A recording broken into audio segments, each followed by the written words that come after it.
어느 그리스 사람이 있었습니다. 그분이 은행에서 직원을 채용한다는 공고를 보고요, 지원을 하게 되었습니다. 그런데 불행하게도 그 지원한 사람은 그만 떨어지게 되고 말았습니다. 이유가 뭐냐면 그 그리스 사람은 자기 이름밖에는 쓸 수 없기 때문이었습니다.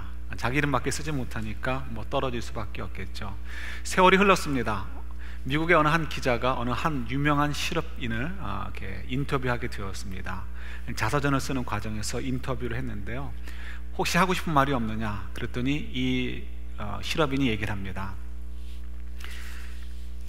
나는 글씨를 쓸 줄 모릅니다. 그런데 만약 내가 글씨를 쓸 줄 알았다면 저는 아직도 은행에서 수의로 일을 하고 있을 것입니다. 이렇게 얘기를 했다는 것입니다. 누구의 얘기냐면 그 유명한 힐튼, 페리스 힐튼이 아니고 힐튼, 페리스 힐튼이 맞나요? 그 유명한 여자 그 힐튼의 이야기입니다. 할아버지쯤 되겠죠. 여러분 잘 아시는 것처럼 그리스 사람들이 무역업이나 상업을 잘 합니다. 그래서 오나시스, 케네디의 아내였던 분이 재혼했던 오나시스도 역시 선박왕으로 유명을 하죠. 이 그리스 사람들은 지금도 상업이나 무역업에서 유명하지만 예수님 당시에도 유명했습니다. 그래서 로마 제국의 그런 보호를 받으면서 지중해를 끼고 많은 무역업을 통해서 큰 부를 창출하고 있었던 사람들이 그리스 사람들입니다. 헬라 사람이라고 표현을 하기도 하죠. 유명한 알렉산더 대왕 때부터 또 여러분 잘 아시는 아테네 올림픽에 나오는 그런 모든 배경들이 다 헬라 문화의 배경이기도 합니다. 이 헬라 사람들이 사실 오늘 이렇게 성경 본문에 보면 등장을 합니다. 저희들이 읽지 않았지만 조금 앞부분에 보면 20절에 보면 지금 유대인들의 큰 명절이 되었는데, 그래서 명절 때 이제 예루살렘에 올라와서 제사를 드리게 되죠. 하나님께 제사를 드리게 되는데 그들 중에는 헬라인들이 있었습니다. 이 헬라인들이 있었는데 헬라인이라는 걸 봐서는 아마도 디아스포라는 아닌 것 같아요. 디아스포라는 뭐냐면 유대인들이지만 헬라 지역에 살고 있는 사람들 혹은 다른 외국에 살고 있는 사람들을 디아스포라라고 합니다. 저희들과 같은 신세들이죠. 그런데 요 헬라인이라는 표현을 볼 때는 아마도 헬라 지방에 살고 있는, 그러니까 그리스 지방에 살고 있는 유대인들이라는 의미는 아닌 것 같고요, 그냥 유대인이라고 했을 텐데 헬라인이다라고 굳이 표현한 걸 봐서는 진짜 헬라인, 진짜 그리스 사람, 피까지도 온전히 그리스인, 그런데 자기 동네에서 살고 있는 유대인들 때문에 유대교로, 구약의 유대교죠, 유대교로 개종을 한 사람들, 아마도 유대교 회당에 들어가서 하나님을 믿기로 결정했던 사람들, 아마 그런 사람들인 것 같습니다. 그래서 그분들이 유대교로 개종을 했는데 유대교의 큰 명절이 됐으니까 어떻게 해요? 예배를 드리러 우리가 모이는 것처럼 제사를 드리기 위해서 예루살렘으로 모여드는 거죠. 여러분 아시는 것처럼 이스라엘 사람들에게 있어서 이방인이라는 것은요 아주 상종할 필요가 없는 존재들입니다.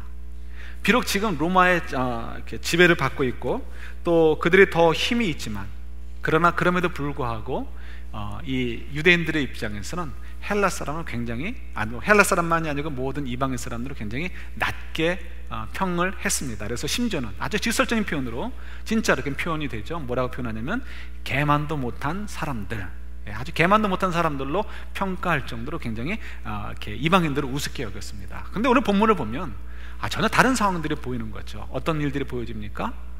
헬라인들은 하나님의 아들을 발견하고 믿게 되는데 오히려 교만에 가득한, 영적인 교만에 가득한 유대인들은 어떻습니까? 하나님의 아들을 눈앞에 두고도 믿지 않는 상황이 벌어지게 되고 있습니다.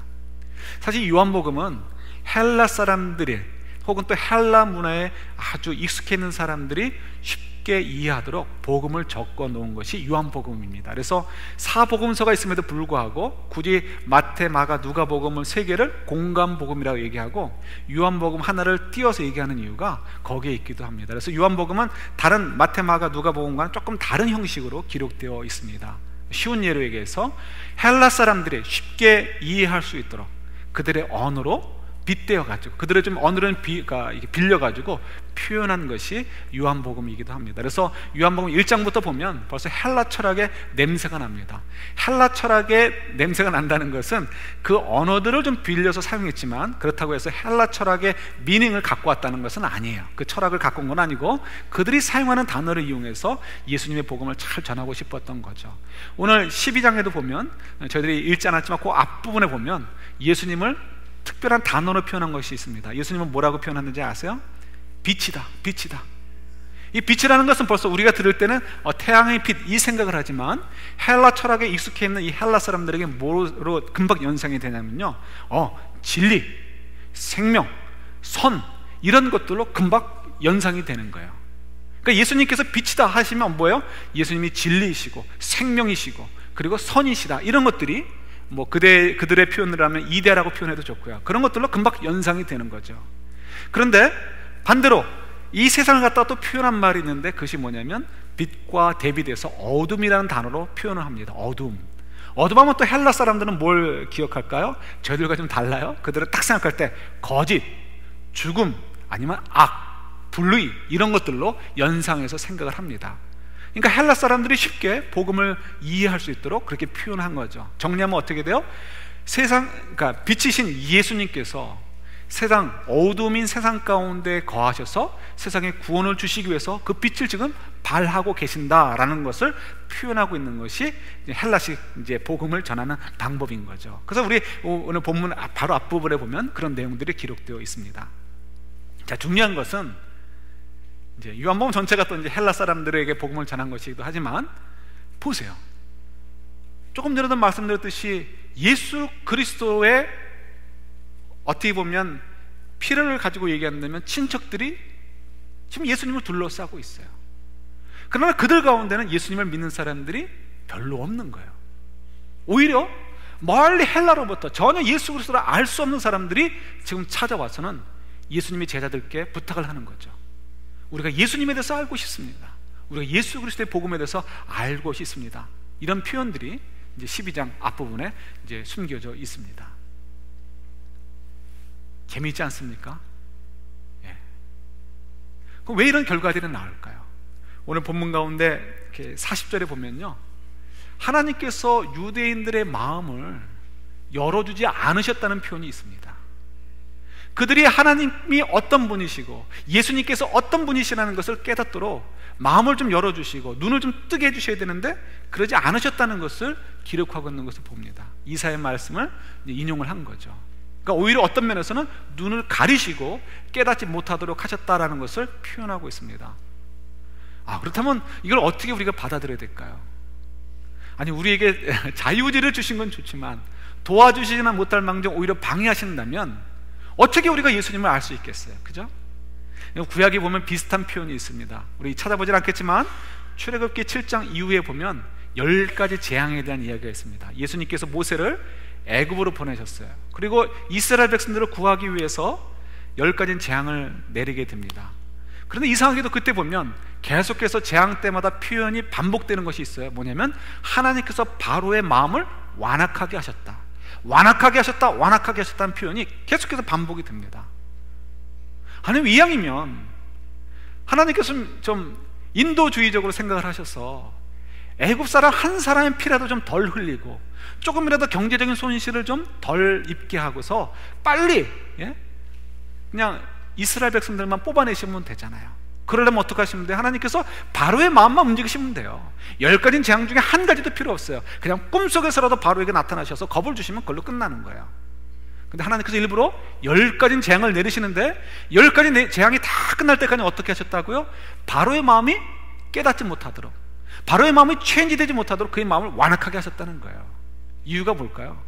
적어도 2가지는 생각할 수 있을 것 같아요. 첫 번째는 세상을 향해서 하나님이 어떤 분인가를 드러내는 것이 필요한 때예요. 왜냐고요? 이제 이스라엘 백성들이 한 200만 명 가까운 사람들이 출애굽을 하게 됩니다. 이전까지는 어떻게 돼요? 지난 한 400여 년 동안 세계사 속에서는 여호와 하나님이라는 이름이 사라져 있는 상태예요. 감춰져 있는 상태예요. 이제 200만이나 되는 인구가 나가서 팔레스타인 지역으로 나가게 됩니다. 그럼 그때 당시 사람들은 어떻게 생각을 해요? 족보를 우리는 따지는 것처럼, 무슨 학교 출신이냐 따지는 것처럼 당시 사람들은 그들의 신이 누구냐를 따지게 됩니다. 그럼 이스라엘 백성들 200만이나 되는 사람들의 신이 여호와 하나님이야 라면 우리는 대단한 것처럼 느낄지 모르지만요, 당시로는 어떨까요? 그냥 찌질한, 별 볼 일 없는 노예들이 신이 하나님이 되는 거예요. 그러니까 얼마나 우스운게 되는 거예요. 사람들이, 주변에 있는 사람들, 주변에 있는 나라들이, 민족들이 이스라엘을 굉장히 우습게 여길 것이고, 이스라엘을 섬기는 여호와 하나님을 굉장히 우습게 여기겠죠. 그러니까 하나님께서 자기를 드러내는 것이 필요해요. 그래서 어떻게 해요? 그냥 아주 못난이 노예들을 위한 신이 아니고, 당시에 그 지역에서 최강국인 애굽조차도 마음껏 휘두를 수 있으신 전능하신 하나님이다, 올마이티 가시라는 것을 보여주시는 것이 필요하신 거죠. 일종의 데몬스트레이션이 필요하신 거예요. 그래서 어떻게 해요? 10가지 재앙을 통해서 애굽을 철저하게 무너뜨리게 되죠. 그래서 애굽의 왕조가 바뀌게 되는 그런 토대도 마련하게 됩니다. 그만큼 하나님께서 애굽을 철저하게 무너뜨리시는 거예요. 그리고 10가지 재앙들은 뭐와 관련이 있죠? 애굽의 10가지 신들과 관련이 있는 거예요. 그걸 통해서 뭐예요? 하나님, 여호와 하나님이 정말 신중의 신이다, 왕중의 왕이시다는 것을 보여주는 거죠. 남들이 어떻게 함부로 대하지 못하는 거예요. 실제로 어떻게 해요? 처음으로 이 가나안 땅에 들어갔을 때 맞닥뜨렸던 여리고 사람들이 어땠다고요? 여호와 하나님에 대한 소문을 듣고서, 애굽을 짓밟았다는 그 소문을 듣고서 그들의 마음이 어떻게 해요? 녹았다는 거예요. 녹았다. 그냥 생각만 해도 벌벌벌 떨렸다, 이런 표현이 될 정도로 하나님이 이제 세상 가운데 드러내는 것이 필요했던 거죠. 두 번째, 세상 가운데 하나님이 드러나는 것이 필요한 것만이 아니고요, 이스라엘 백성들에게도 하나님이 어떤 분인가는 좀 제대로 보여주게 하시는 것이 필요했어요. 400여 년 동안 애굽 땅에서 종살이 하는 동안에 그들의 믿음이 어떻겠습니까? 아주 황폐화되어 있는 거죠. 믿음의 교육도 없고요, 이 하나님이 정말 우리의 전능하신 하나님이시다, 하나님만 섬기게 된다, 이런 관념도 없고요, 우리 조상들이 섬겼던 신인데 뭐 애굽의 여러 신들 가운데 하나와 같이 우리가 또 곁들여 섬길 만한 신, 이 정도밖에는 이해가 안 되는 거죠. 하나님을 선택하느냐 애굽의 신을 선택하느냐, 이 사이에서 어떻게 보면 갈등조차 할 필요가 없는, 그야말로 아주 영적으로 무뎌져 있는 사람들이에요. 근데 하나님께서 그들을 향한 목적은 뭐예요? 자유를 주는 것, 땅을 주는 것이 목적이 아니고요, 하나님의 거룩한 일들을 위해서 쓰임을 받게 하는 것이 하나님의 목적이고요, 이스라엘 백성들에게도 축복이 되는 것은 뭐예요? 자유인이 되는 것도 아니고요, 땅을 소유하는 것도 아니에요. 하나님께 쓰임받는 인생이 되는 것이 그들에게도 복인 거예요. 그러니까 하나님께서는 그들을 사랑하시니까 어떻게 해요? 하나님을 제대로 알아가지고 하나님을 제대로 섬길 수 있도록 하나님을 보여주셔야 되는 거죠. 계시해 주셔야 되는 거죠. 그래서 하나님이 애굽의 여러 신들 가운데 하나와 같은 그냥 만만한 분이 아니고 왕중의 왕이고 신중의 신이라는 것을 증명해 보여주시는 것.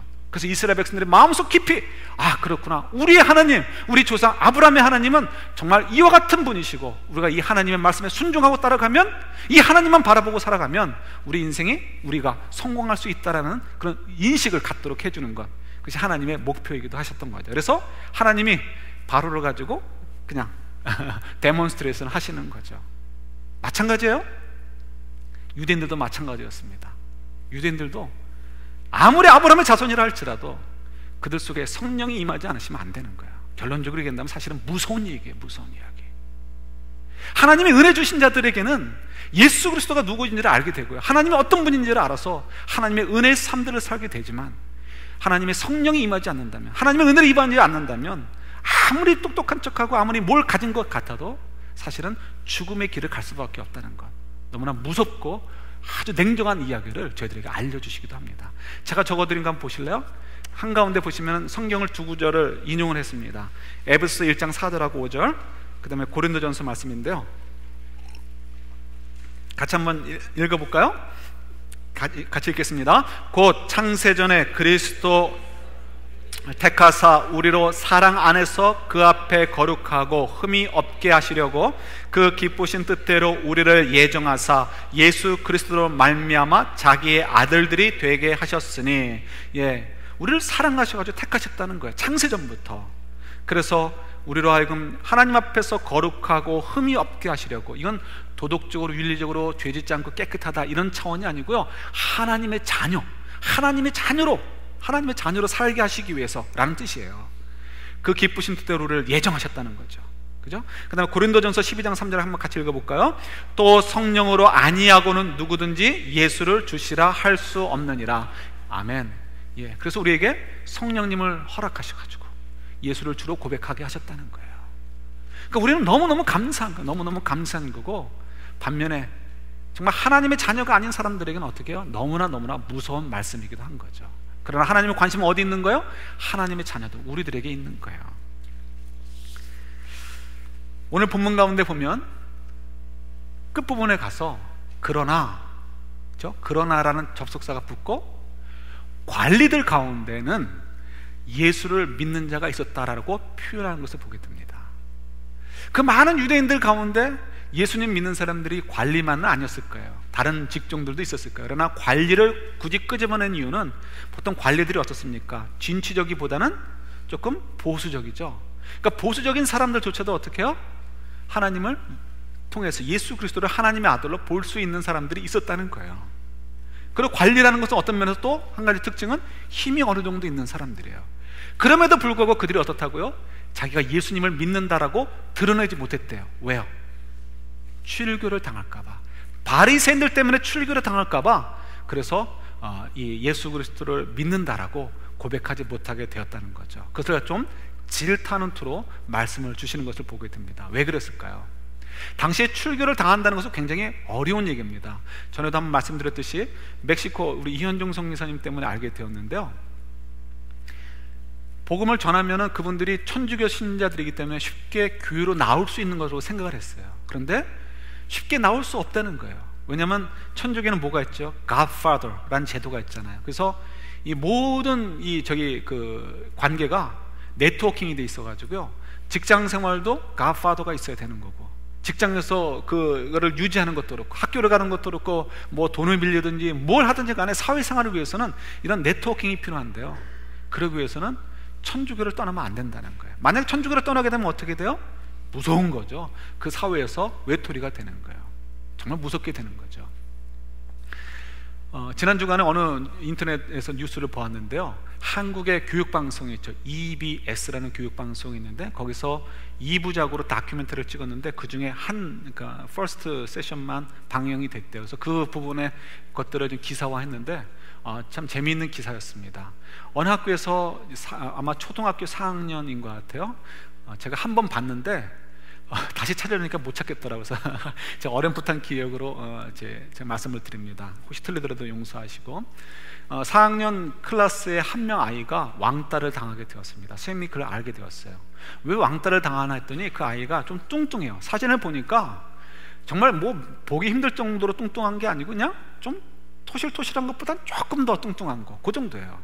근데 아이들 사이에 어떻게 그 소문이 났냐면은, 얘는 뚱뚱한 거니까 게으르다 이거죠. 게을러가지고 샤워도 잘 안 해가지고 냄새가 난다, 이렇게 소문이 나가지고요, 애들하고 다른 친구들이 그 아이하고는 식사도 같이, 그러니까 점심시간에 밥도 같이 안 먹고 같이 놀아주지도 않는 거예요. 그러니까 완전히 학교 가는 게 왕따가 돼가는 거죠. 그러니까 선생님들이 그걸 알고서 이제 이 EBS 교육과 함께 한번 좀 실험을 하는 것이 이제 방영이 된 거죠. 어떻게 실험을 했냐면, 아이들에게 지금 왕따라는 것이 무엇인지 좀 가르쳐 주고 싶어가지고 이렇게 짰습니다.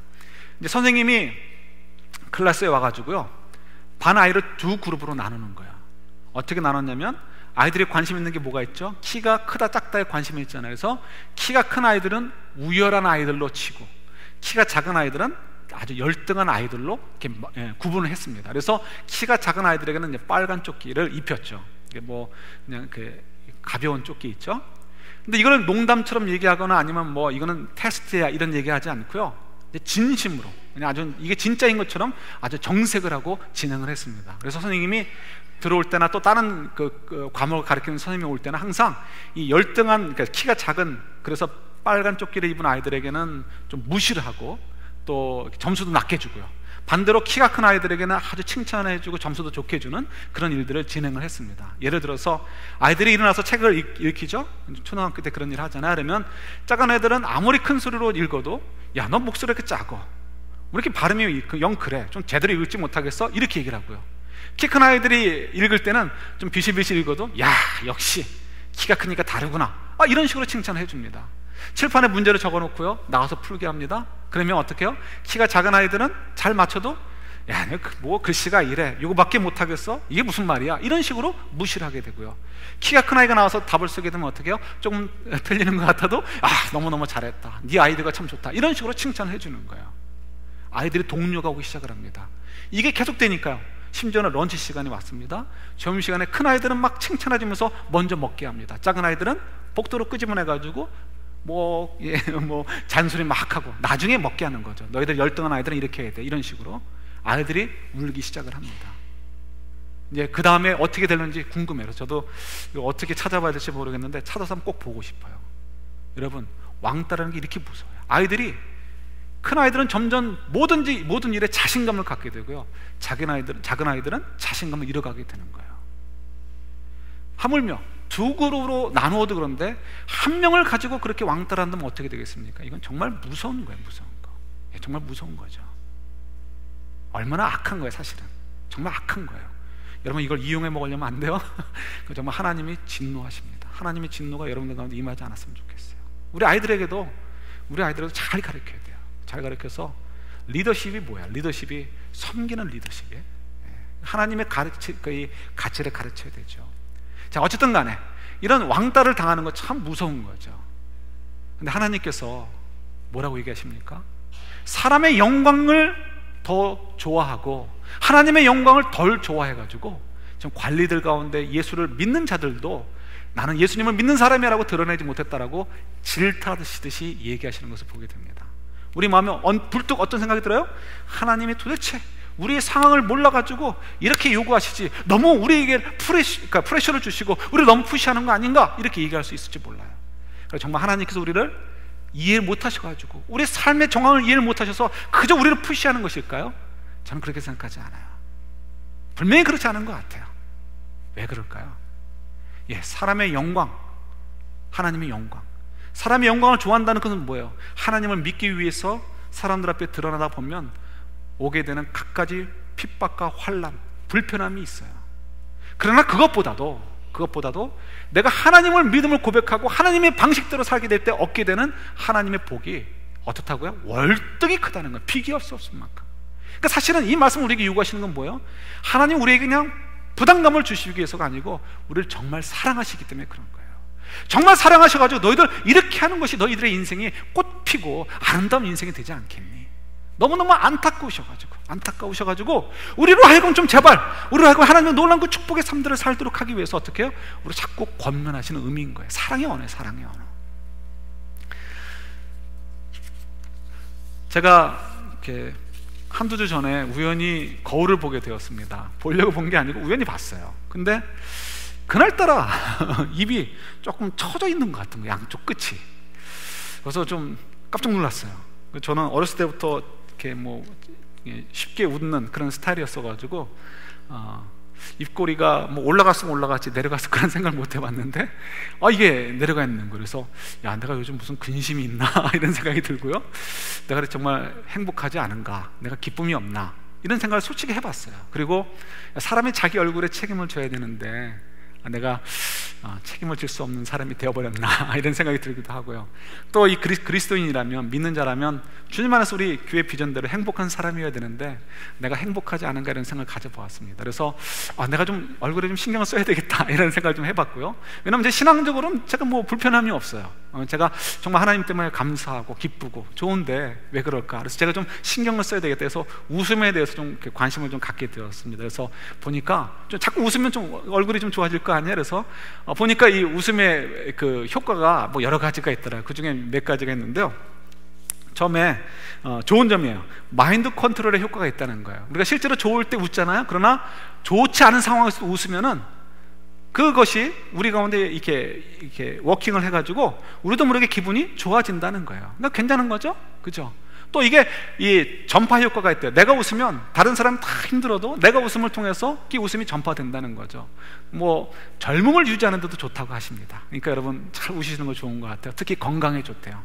우리 몸에는 큰 근육이 650개인가 있는데 우리가 한번 크게 웃으면은 그 중에 231개인가 231개의 근육이 움직인대요. 그래서 한번 크게 웃는 그 효과는요, 에어로빅을 열심히 5분 동안 하는 것과 이렇게 같은 효과가 나온대요. 에어로빅 5분 하면 얼마큼 운동하는 거죠? 모르겠지만 자주간 많이 하는 거겠죠. 그만큼 운동에 이제 좋다는 거죠. 몸의 건강에 좋고요. 다 좋은데 뭐 웃을 일이 있어야 웃는 거 아니에요, 그죠? 어떻게 하면 웃을까? 얼마 전에 그러니까 저희 교회 어느 분이 찾아왔습니다. 전화를 하고 찾아오시겠다 해서 찾아오시라고 했어요. 그랬더니 보니까 한국에 요즘 유행하는 게 있다는데 웃음 치료라는 게 유행을 한다는 거예요. 그러면서 이제 이 교회, 저희 교회에서도 그걸 한번 했으면 좋겠대요. 이제 모여가지고 그래서 이제 뭐 소개를 좀 해달라고 들어보는데 뭐 꼭 굳이 웃기지 않고 해도 억지로라도 웃으면 된다는 거예요. 저는 잘 거기에 대한 인포메이션이 없어서 속으로 어떻게 생각했겠습니까? 이건 또 무슨 사이비 아닌가? 이런 생각이 들어가지고 예, 제가 생각해보고 연락드릴게요 하고는 이제 돌려보내드렸습니다. 제가 이번에 이 관심을 가지면서 보니까 그게 한국에서 굉장히 유행이고요, 미국에서도 있대요. 그래서 이제 웃음 클럽 이런 것들이 뭐 미국 여러 도시들 가운데 지금 진행이 되고 있다는 거예요. 한국에서도 뭐 웃음 치료 같은 게 있고요. 그래서 이분들 얘기는 억지로라도 웃으라는 거예요. 그래서 웃음 클럽 같은 경우는 오면은 20분 동안 배꼽을 잡고 막 웃기게 한다는 거예요. 근데 재미있게 있는 얘기를 해줘서 웃는 게 아니고 그냥 웃는 거예요. 웃는 거, 배꼽 잡고 막 웃는 거예요. 그죠? 좀 그렇죠? 그러니까 제가 노했죠.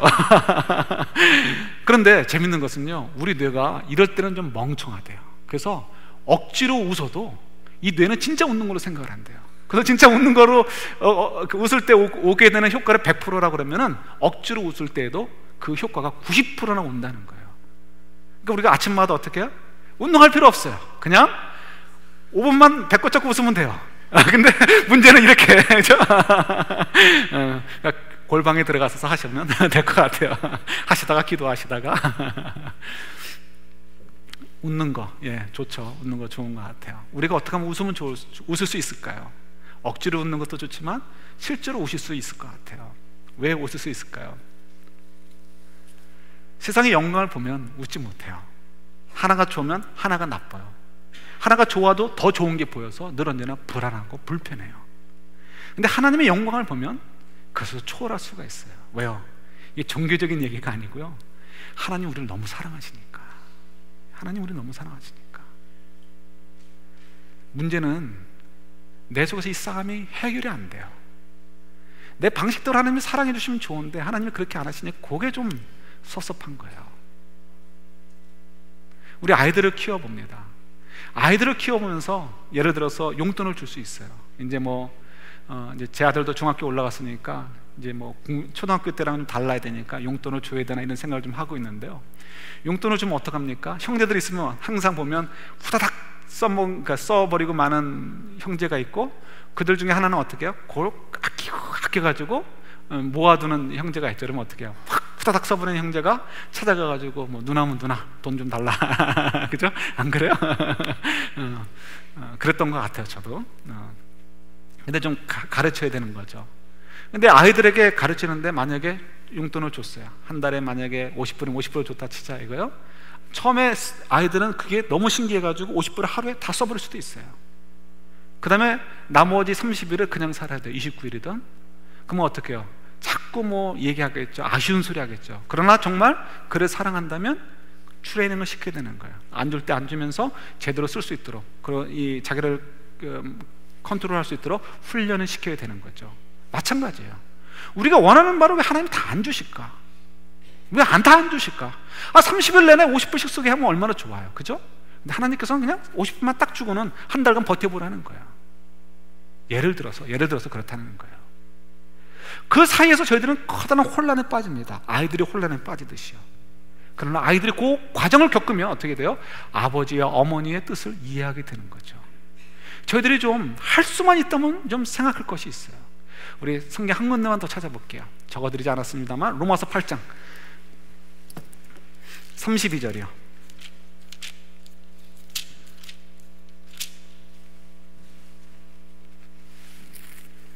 로마서 8장 32절, 신약성경 250페이지에 있습니다. 같이 좀 같이 또박또박 한번 읽어보겠습니다.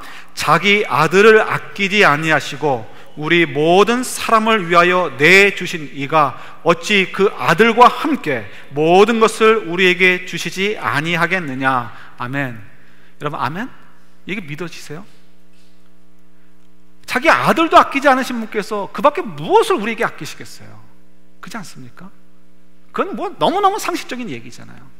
근데 우리는 예수님을 믿는다고 하면서도 하나님 우리를 향해서 끊임없이 은혜를 베풀어 주신 것에 대해서 의아해하는 거예요. 믿지 못하는 거예요.